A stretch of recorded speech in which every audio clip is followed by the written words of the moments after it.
I formed a small consciousness-raising group with some friends of mine. And it was a group of 6 gay men, and we really wanted a place to talk about being gay in the age of AIDS, but I'm talking about 1985. We worked for 9 months on this poster, and we studied every aspect of every turn of phrase. We argued about the color, the exact color of the pink on the triangle. Every single aspect of it had meaning and was packed with meaning for us.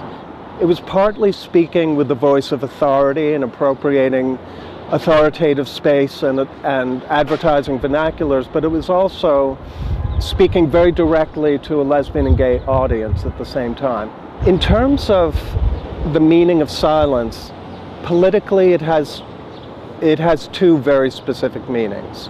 Institutionally, silence is about control. Personally, silence is about complicity. And I think as a Jew, and there were 3 of us were Jews, this was tremendously disturbing to us.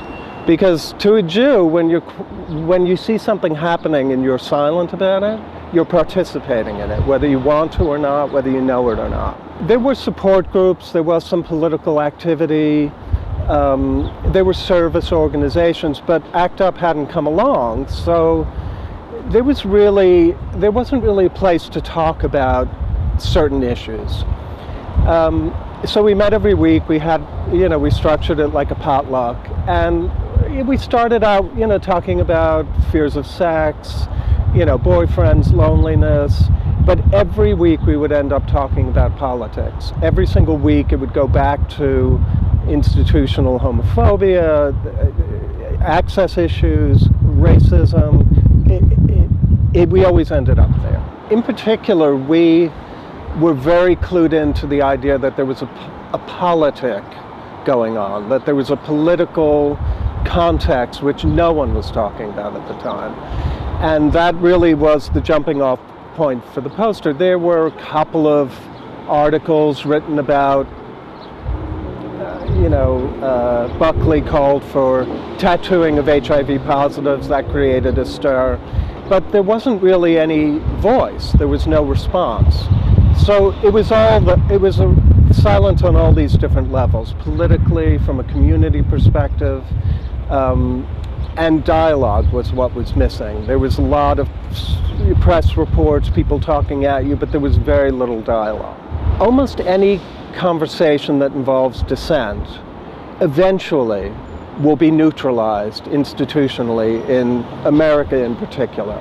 The way that it works is you start out as a dissenting voice, and gradually the ear of power is given to you, and then you're invited to the table, and then you're part of the power structure. There's a very clear neutralization that happens, in America in particular, with regard to dissent. Capitalism is very seductive. And the problem with if I had to do it all over again, that particular poster, I don't know that it would have changed anything, but I might have tried to accommodate for this fact. When you appropriate the voice of authority, you begin to hear yourself in that way. You begin to believe that voice. And sometimes you can lose your own. I'm not saying that I didn't see this coming, but I think a lot of activists in ACT UP didn't. They were naive to the power differentials, to the dynamic, to the way that capitalism neutralizes dissent. And I think that was part of the problem. That is part of the stasis, the silence that exists today, is that people really did believe that everything was going to then be okay, that we had made these strides, we had managed to be heard, we had done something that was efficacious, and that everything was going to be okay.